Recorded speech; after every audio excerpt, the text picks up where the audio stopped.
No ar, Jornal da CUT. Notícias, Giro sindical, direitos, mundo do trabalho, política, economia, saúde. Aqui, a classe trabalhadora tem voz. Olá Brasil, eu sou o André Acarini. Hoje é quinta-feira, 8 de agosto de 2019. No Jornal da CUT de hoje, transferência de Lula é suspensa pelo Supremo Tribunal Federal. Reforma da Previdência é votada na Câmara. Você confere agora no Jornal da CUT. Rádio CUT. Aqui, a classe trabalhadora tem voz. Acesse pelo site www.cut.org.br.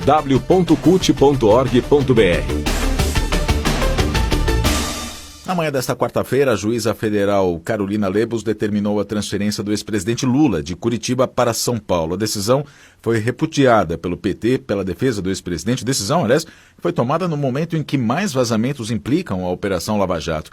Na segunda-feira, o El País e o Intercept divulgaram informações de que procuradores da Lava Jato planejavam investigar o ministro do STF, Gilmar Mendes.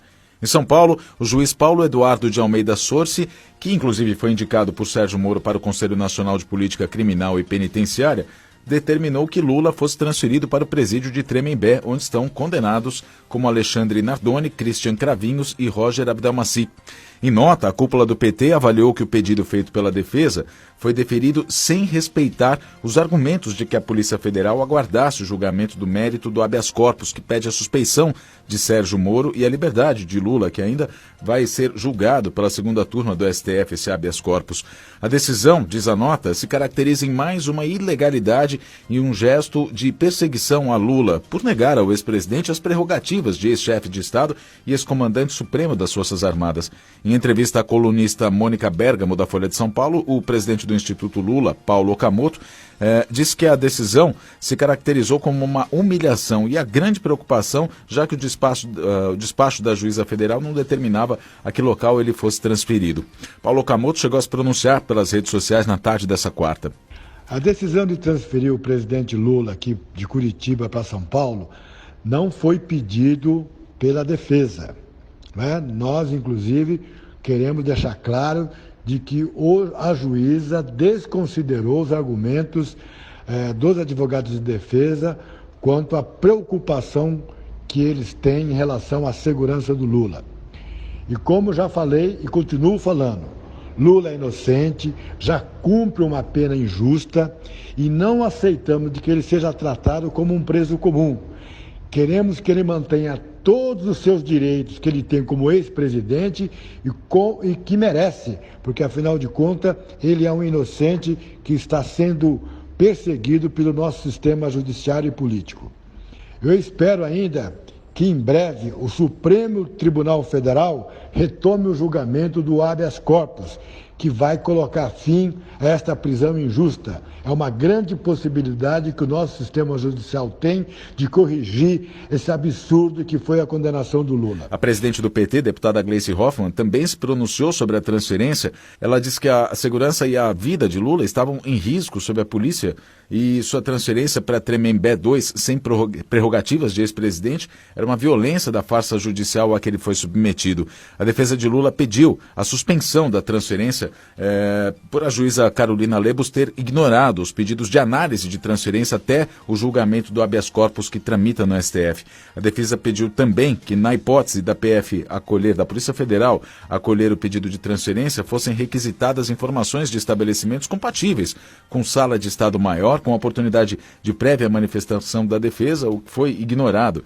Cristiano Zanin, advogado de Lula, diz que na decisão Carolina Lebos negou os pedidos formulados pela defesa e negou ao ex-presidente Lula o direito à sala de Estado Maior e determinou ainda sua transferência para um estabelecimento a ser definido em São Paulo. Até Rodrigo Maia, presidente da Câmara, se posicionou nessa situação. Ele diz que de fato não é uma decisão simples, que era uma decisão extemporânea. Então, aquilo que a presidência da Câmara pudesse acompanhar junto com a bancada do PT estaria à disposição para que o direito do ex-presidente estivesse garantido. O STF julgou, ainda na tarde da quarta-feira, o pedido de suspensão dessa decisão de Carolina Lebos e por 10 votos a 1 deu decisão favorável a não transferir Lula. O relator da operação da Lava Jato no STF, ministro Edson Fachin, também relator do pedido de liberdade ou pela permanência de Lula na sede da Superintendência da Polícia Federal em Curitiba, votou contra a transferência e foi seguido pelos ministros Luiz Roberto Barroso, Alexandre de Moraes, Gilmar Mendes, Celso de Mello, Dias Toffoli, que é presidente da Corte, e demais ministros. O único contrário foi o ministro Marco Aurélio, que votou contra, com o argumento de que a decisão não deveria ser tomada pelo plenário do STF, e sim pelo Tribunal Regional Federal da 4ª Região, o TRF4.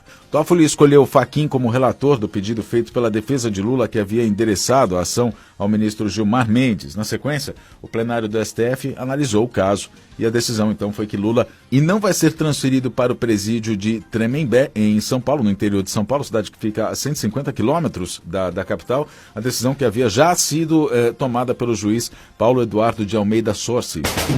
Mobilização. Reforma da Previdência. O texto base da proposta de reforma da Previdência foi votado e aprovado na noite da terça-feira na Câmara dos Deputados. A votação terminou na madrugada da terça para a quarta, por volta de 20 para 1 da manhã. Ficaram no texto as regras sobre acúmulo de pensões por morte. Aposentados e pensionistas que acumulam benefícios vão ficar com um valor mais alto. O segundo benefício poderá ser inferior a um salário mínimo. Também permanecem as regras de transição por pontos, idade mais tempo de contribuição, de pedágio de 50% do tempo que faltar para se aposentar na data da publicação da reforma, e de idade e de tempo de contribuição. Na tarde dessa quarta-feira, começaram a ser votados os destaques apresentados por deputados da oposição para tentar diminuir a perversidade da reforma. Rodrigo Maia, presidente da Câmara, quer votar o texto ainda esta semana. E a mobilização para o dia 13 de agosto contra a reforma da Previdência está crescendo. O presidente da CUT, Wagner Freitas, durante um ato em São Paulo, no início da semana, reforçou essa mobilização, que é o Dia Nacional de Mobilizações, Paralisações e Greves contra a reforma da Previdência e em defesa da educação. Quem acha que a voz do povo brasileiro está calado, está enganado. Nós estamos aqui na luta, continuamos lutando. Dia 13 tem mais luta. Nós temos que construir de novo no Brasil. Fizemos uma greve geral, temos que construir outra para fazer um enfrentamento contra esse governo Bolsonaro. O presidente da CNTE, Confederação Nacional dos Trabalhadores em Educação, Heleno Araújo, também convoca toda a classe trabalhadora a ir para as ruas no dia 13 de agosto contra a reforma da Previdência e em defesa da educação. Nós, da direção da Confederação Nacional dos Trabalhadores em Educação, CNTE, convocamos todos e todas para participar efetivamente da marcha nos municípios em defesa da educação pública contra a destruição da nossa aposentadoria. Será um dia de paralisação nacional da educação básica de todo o Brasil e junto com o movimento estudantil, os trabalhadores e trabalhadoras da educação superior, vamos marchar pelas ruas dos municípios em defesa da educação pública, contra as medidas do governo Bolsonaro, que pretende destruir a educação pública no nosso país e a aposentadoria do povo brasileiro. Por isso que é importante a participação de cada uma e de cada um no processo de mobilização.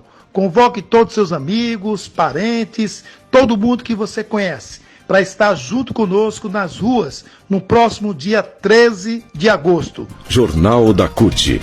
O Jornal da CUT fica por aqui. Produção da Secretaria de Comunicação da CUT Brasil, Rádio Online, Distribuição, Agência Rádio Web, Colaboração, Rede Brasil Atual e TBT.